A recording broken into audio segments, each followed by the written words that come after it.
without interruption. Susan, thank you. And I want to thank the Commission and the University of Utah for hosting this event.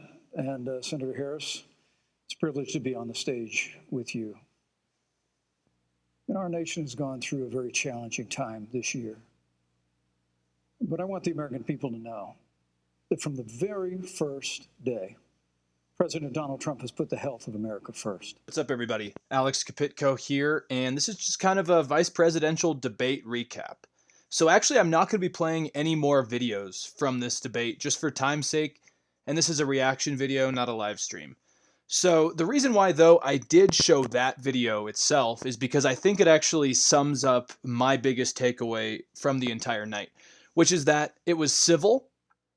It was very well based in discussion, but at the same time, Mike Pence was always reflecting his answers away from the problem asked.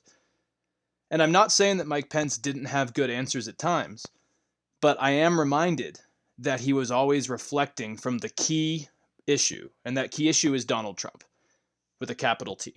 Donald Trump, who went to Arlington Cemetery and stood above the graves of our fallen heroes and said, what's in it for them?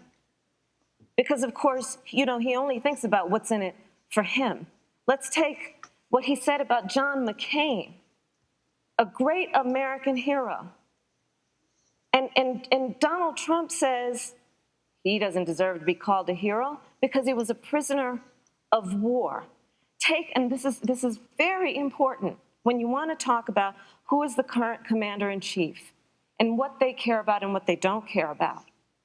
Public reporting that Russia had bounties on the heads of American soldiers. And Donald Trump had talked at least 6 times to Vladimir Putin and never brought up the subject.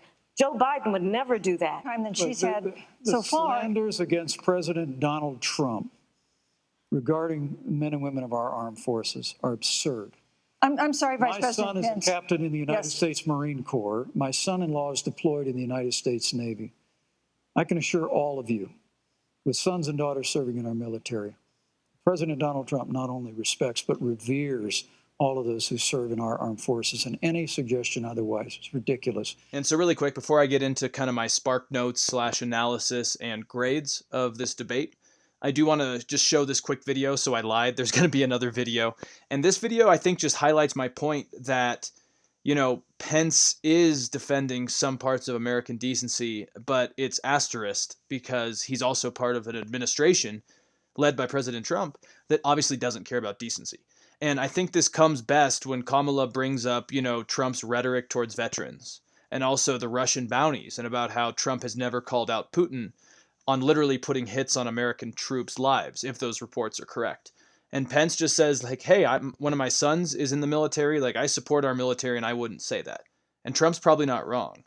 But the problem is that it's like Trump resembles kind of the actual Republican message, and then Trump's kind of the face of it, but he actually gets a pass on all of this BS. So yeah, let's just take a look at this video, and then we'll move on to kind of just talk about the spark notes of the debate. So basically, this debate was split into different sections. It started off with COVID and, did definitely go back to COVID at different times. Then it went into kind of the role of the vice president and Trump's health issues, and if both presidents have talked with their vice presidents about potential insurance if something were to happen. And that one kind of goes off the rails, and they really never answer the question. Then it goes into the economy, then climate change, China / economy still, and then American leadership. And then it kind of ends with the Supreme Court, and then which leads into racial justice, and then kind of ends with the election and this question from an 8th grader. So I'm just going to get into those real quick. So let's do it. So the first topic was COVID. And, it was interesting because Mike Pence kind of painted that rosy picture, which we've seen the whole time. Is that they knew early on and they closed the border to China and limited Chinese travel. Okay, cool. Yeah, that was not a bad thing. And Mike Pence made it clear that Joe Biden was not for that.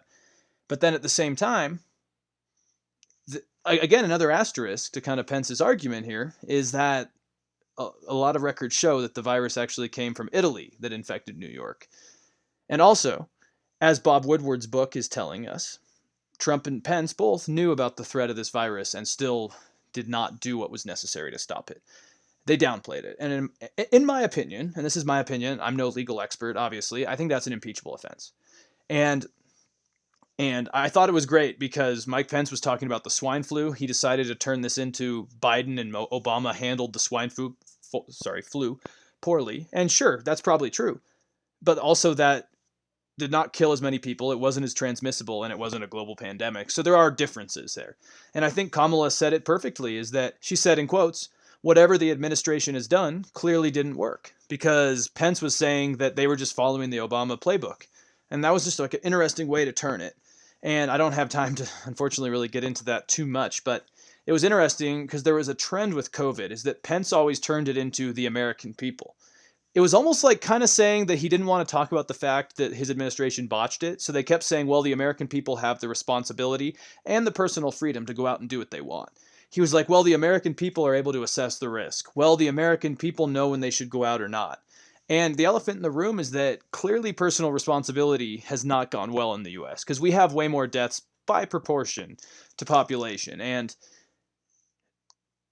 obviously it's not working. So it was interesting for him to kind of put almost the responsibility away from Trump and onto the American people, though Trump is the one with COVID right now, because of not being responsible on a personal level. So this is just this cyclical logic. And, I'm just going to move on because COVID was obvious. Like Kamala said, we're going to listen to experts, and Pence said that the administration did well.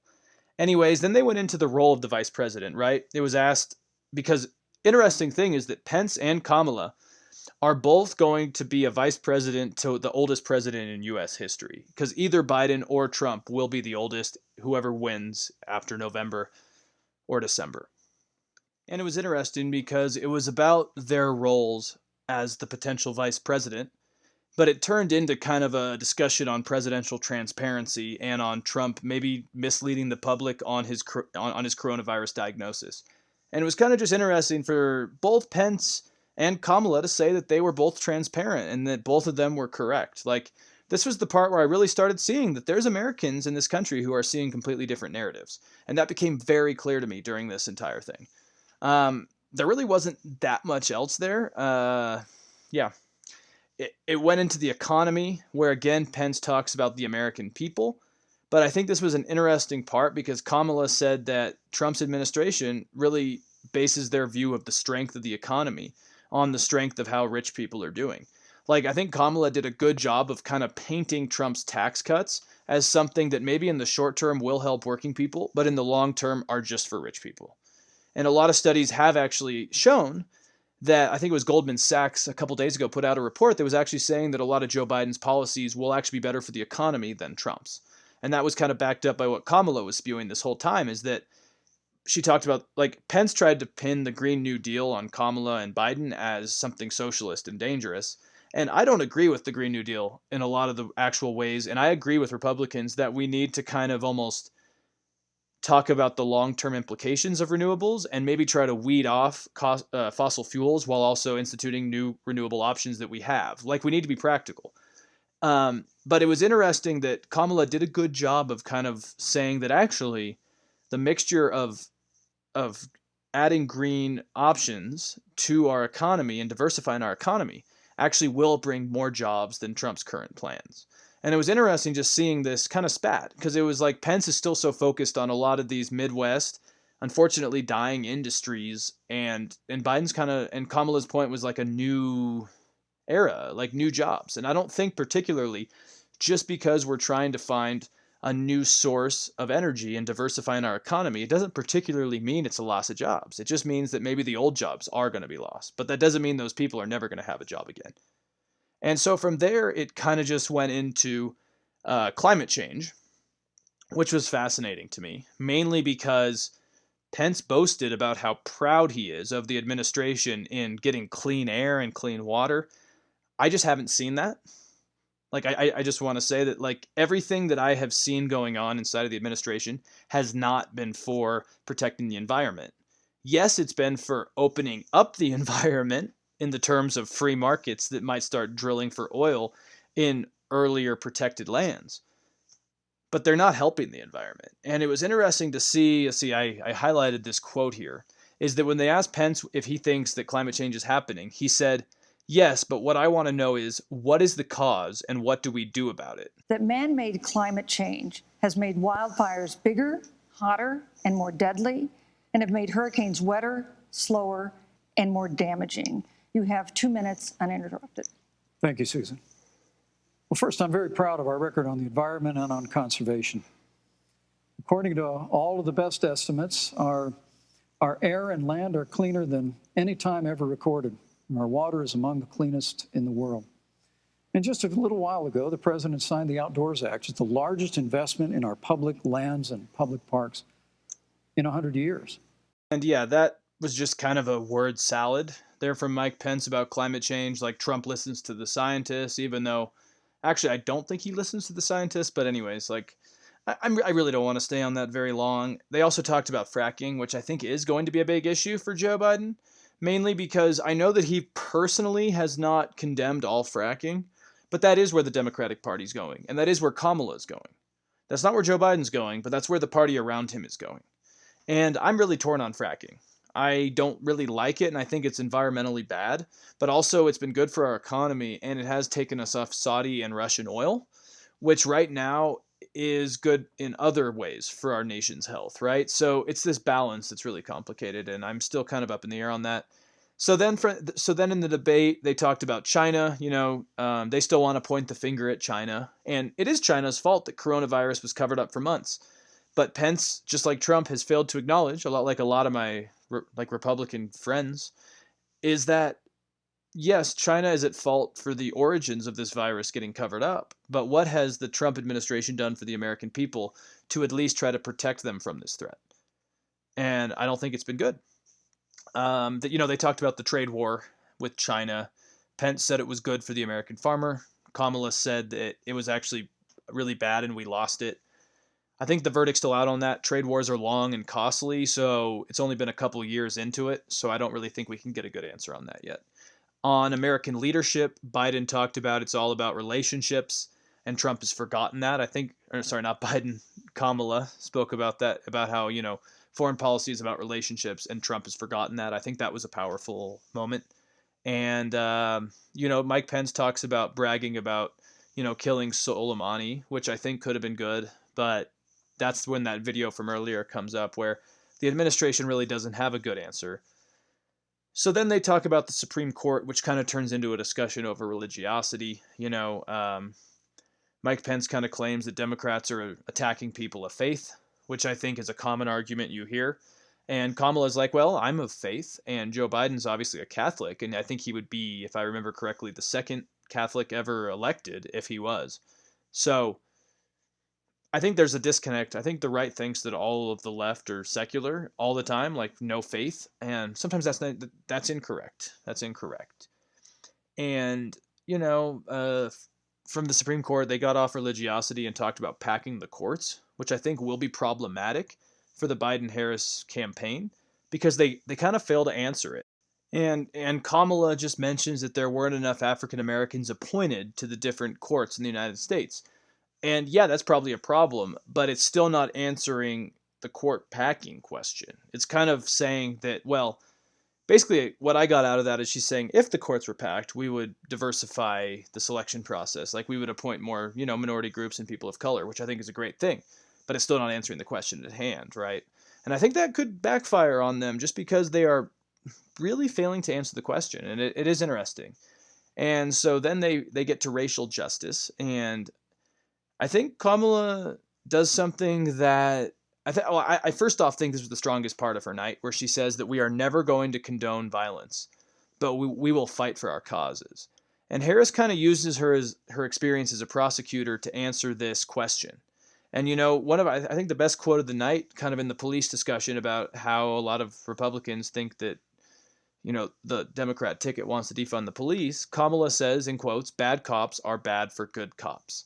And she says that we just want reform. And I think that was a really good point. And she mentions her record. And Pence just seems kind of out of touch. He agrees that there was no reason for Floyd's death, but he says he has faith in our justice system. And I think that just shows a bit of a disconnect. Like he says that he really trusts our justice system. And our justice system at times needs to be improved. And I think that's worth acknowledging. And so then they get into the elections. Both of them give a milquetoast answer. When it's mentioned that Trump hasn't completely said he would go out peacefully if he didn't win, neither one really answers that. Kamala kind of reflects Biden's message, which is go vote, and Pence basically says the same thing. And then they're ended with, I think, the strongest part of this, which was an eighth grader's question.